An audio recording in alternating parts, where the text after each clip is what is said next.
Dum dum dum dum dum dum dum dum dum dum dum dum. Oh, I was just singing the theme song. What do you think I was doing?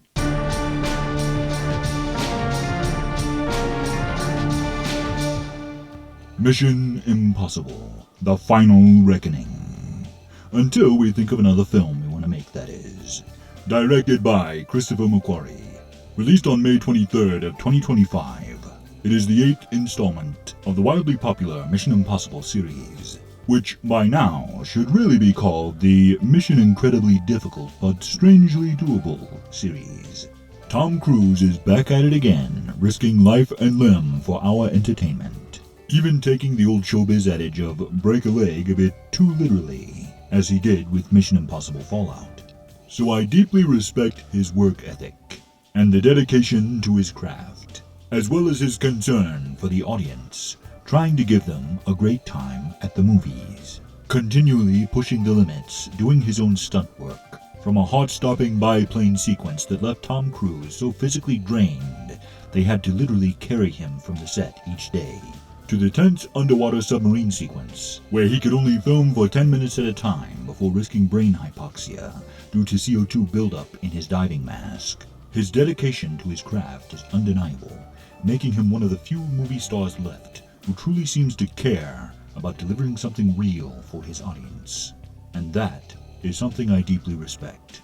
That being said, while the film is beautifully shot and action-packed, the story itself leaves much to be desired.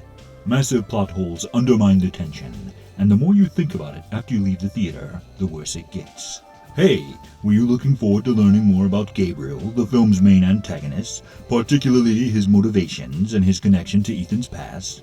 Well, too bad, because it's never explained. A side plot of the film is anger and hatred being stirred up on social media. I'm sorry, I just wanted to see a good spy movie with some wizard action sequences. If I wanted to see people be morons on social media, I'd just log into Facebook or Twitter. And then there's the AI supervillain angle that feels so tired and recycled by now. We've seen it a million times before, from the Skynet to Eagle Eye to War Games to the 1960s Star Trek where Captain Kirk argues with the computer until it fries its own circuits. It's just been done to death. But speaking of death, there's a scene in this film that was clearly intended to be shocking and high impact, but it was so awkwardly staged to the point of comedic absurdity that I was physically in pain, holding in my laughter so I wouldn't ruin the theatrical experience for everyone else that was around me. The film is a deeply mixed bag for me personally. For every moment that I loved, there were 10 that took me out of the experience. It's a death of a thousand cuts situation here, undermining the good with inconsistency, plot holes, and ham-fisted social commentary that will drastically date this film in years to come. Now I know it probably seems like I'm pooping all over this movie, and I really don't want to do that, because to its credit, Mission Impossible 8 does have some really great callbacks for longtime fans of the franchise. Fun little deep cuts and Easter eggs and nods to earlier entries. Even characters from previous films that were brought back in interesting ways. And again, the craftsmanship, the stunts, the sheer commitment to practical effects, the beautiful locations, and globe-trotting scope of this film are truly impressive. And that makes the failures in the writing stand out that much more. Even the ending feels like the setup of a new team, rather than a send-off for the franchise. Ironically, Mission Impossible 3 gave us a more satisfying conclusion almost 2 decades ago, with Ethan happily married, his wife brought into the fold, and the team walking off into the sunset to applause. In the end, Mission Impossible: The Final Reckoning is ambitious, a visually stunning, impressively performed film, and it's clear how much hard work, passion, and dedication Tom Cruise and his entire creative team put into this.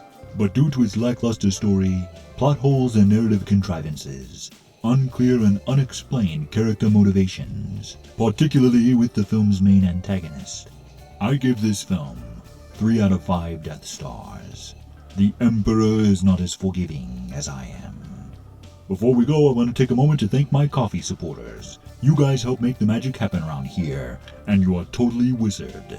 If you're new here, be sure to like, comment, subscribe, and hit that bell for notifications, and follow me on Twitter, @VaderReviews.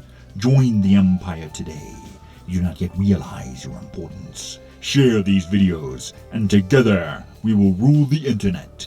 And always remember, you don't know the power of the dark side.